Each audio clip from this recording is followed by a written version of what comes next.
Il a traversé les siècles au service des rois. Après la Révolution, l'art est devenu son seul maître, le Louvre. On dit qu'il ne faut pas moins de 4 jours si l'on veut tout y voir. Et le majestueux, le grandiose bâtiment dédié aux créations a de quoi attiser les appétits.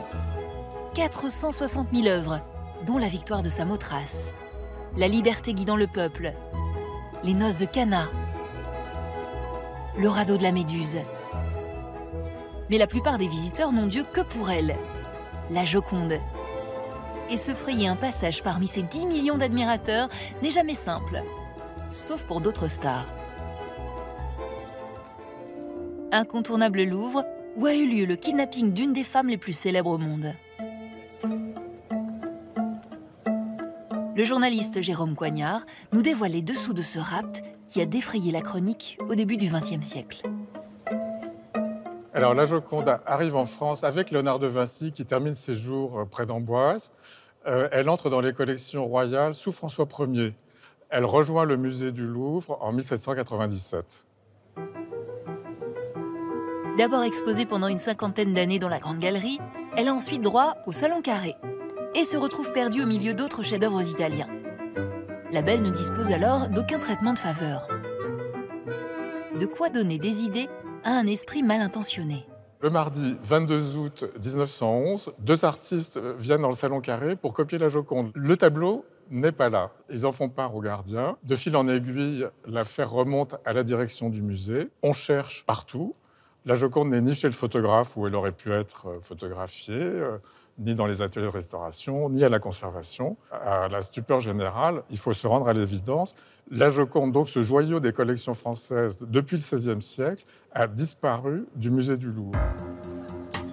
Plus de 60 inspecteurs investissent le gigantesque musée et le fouillent de fond en comble. On retrouve le cadre et la vitre du tableau dans un escalier de service. Sur la vitre, une trace de pouce gauche. Les policiers ont enfin une piste. Les 300 employés du Louvre vont devoir soumettre leurs empreintes.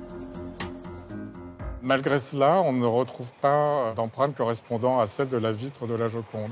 Il faut savoir que la Joconde est un tableau peint sur bois et non sur toile. Donc on ne peut pas la rouler et la glisser dans son par-dessus. C'est un portrait grandeur nature qui fait presque 80 cm de haut.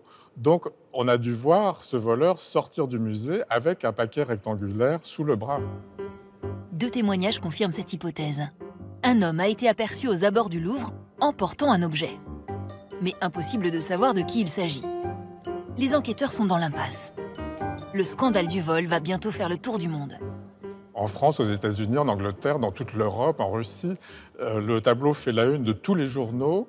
Il est l'objet de reproductions en cartes postales qui vont inonder littéralement le marché. C'est à ce moment-là que la Joconde devient vraiment une icône populaire. Paradoxalement, elle a disparu, mais elle n'a jamais été aussi présente. 3 semaines après le vol, l'enquête s'enlise. Mais un colis anonyme arrive en septembre 1911. Dans le paquet, des œuvres que le musée croyait dans ses collections. On découvre que des statuettes ibériques ont été volées dans le musée. Or, le voleur a été le secrétaire du poète et critique d'art Guillaume Apollinaire, ce qui fait qu'on remonte très vite à Apollinaire, qu'on va soupçonner d'être mêlé à un gang international de voleurs de musées. Cette enquête-là est rapidement résolue. Apollinaire est arrêté et emprisonné à la Santé. Devant le juge d'instruction, il est très vite forcé de révéler qu'un de ses amis s'était porté acquéreur de 2 des 3 statuettes volées. Ce dernier n'est autre que Pablo Picasso. Picasso interrogé nie qu'il connaît Apollinaire, dont il est pourtant le très grand ami. Apollinaire est effondré, évidemment, et il parvient à convaincre son ami de dire la vérité, que oui, il avait effectivement acheté une statuette, l'autre lui avait été donnée, il était désolé. Enfin bref, il faut se rendre à l'évidence, aucun de ces 2 hommes n'est mêlé, ni de près ni de loin, au vol de la Joconde. Fin 1911, l'espoir de retrouver le chef-d'œuvre de Vinci est infime. Mais à l'automne 1913, un antiquaire à Florence reçoit une proposition. Un mystérieux Léonard lui propose d'acheter le tableau de la Joconde. Le 10 décembre, rendez-vous est pris. Mais l'antiquaire méfiant a pris ses précautions.